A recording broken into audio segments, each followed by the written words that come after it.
perfect man to do it.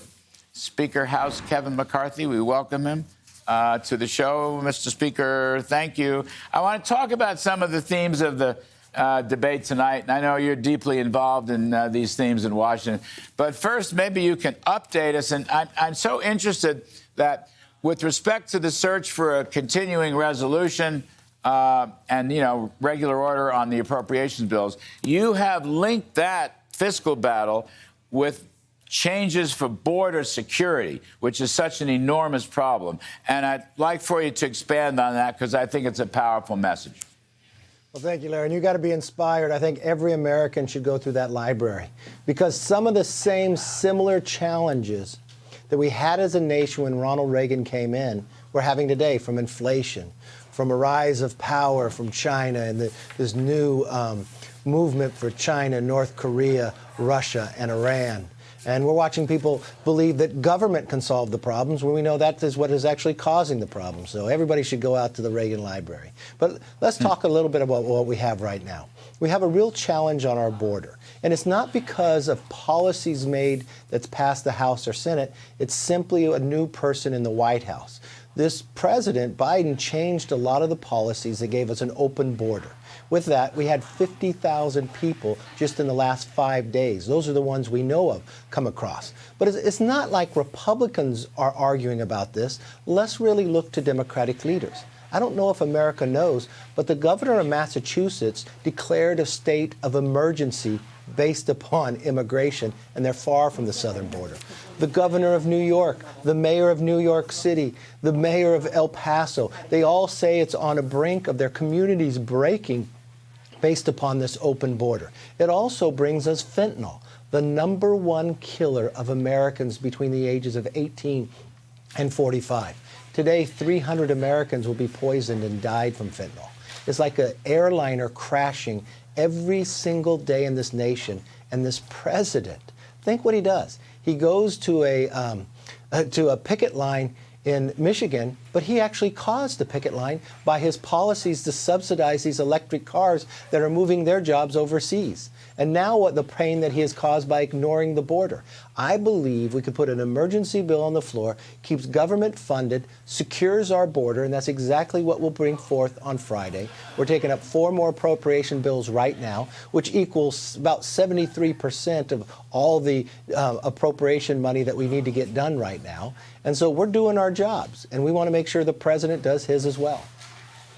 So basically, Mr. Speaker, you're saying, let's get 30 or 45 more days with a temporary resolution, and then that'll give you elbow room and time to complete the appropriations one after another to avoid another omnibus package that is so unpopular and unsound.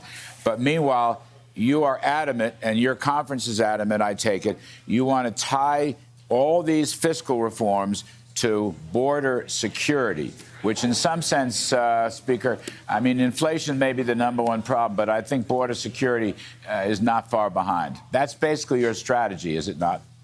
That is true. And look, we look at places that we can save more money. Remember, during the debt ceiling, we were able to cut more than $2 trillion, put work requirements in. We've got some NEPA reform we haven't had in 40 years. We put a new pipeline in. So we've got a movement forward, but we've got to build on that. But what we found happening on our border, the human trafficking, the challenge that every community is a border community. Look, Chuck Schumer is the leader in the Senate. His governor and his mayor is pleading to do something about the border. Right. We're hearing across the nation. When the president went to the UN, he didn't meet with the mayor of New York City. Why? Because he didn't want to hear about the challenges and the destruction that he's doing to New York City, that far away from the southern border. So your first deadline, as I understand it, is Friday. Well, we'll bring up the emergency government funding bill on Friday. The government funding runs out on the 30th, late midnight Saturday night. We believe we can get this all done. And we need some time to keep working because the Senate hasn't passed one appropriation bill yet, unfortunately. And the Senate, as I understand it, also, they're working up some kind of CR. But there's no border security involved in that. So they're really not aiming at the exact problems of the country right now. No, and I think they're a little tone deaf. They should focus on America first, understand what the challenges are. I believe that's what President Reagan would have done, and that's the thing I think. Look, I keep a portrait of Reagan in my office, and he's smiling. It's all in color. And people ask me why. Because I think if Ronald Reagan was here today, he would tell you to believe in the exceptionalism of America. And if you believe in your principles, that it brings people more freedom, you should be a happy conservative. But you should express that and show people a path. Yeah, I love that. When I was a child working for him, I learned about that, and I still love it today. It's fabulous. Kevin, just one last one. Do you think you can keep the government open by the Friday deadline? I believe so. Look, it's not much to be able to do some actions really quickly on the border. The president doesn't take legislation to do it. He could simply make an agreement that he's going to do a remain in Mexico, stop wasting money on storing the materials, finish those openings on the wall that you got to get done. You look at Title 42, and we could be in a new position to saving more American lives, stopping the fentanyl coming across, and saving these communities that are calling out and asking the president to do something about it. And these are Democratic leaders. A state of emergency in Massachusetts? Who would have thought? Yeah. Yeah, no, I agree. And we see it in New York, too.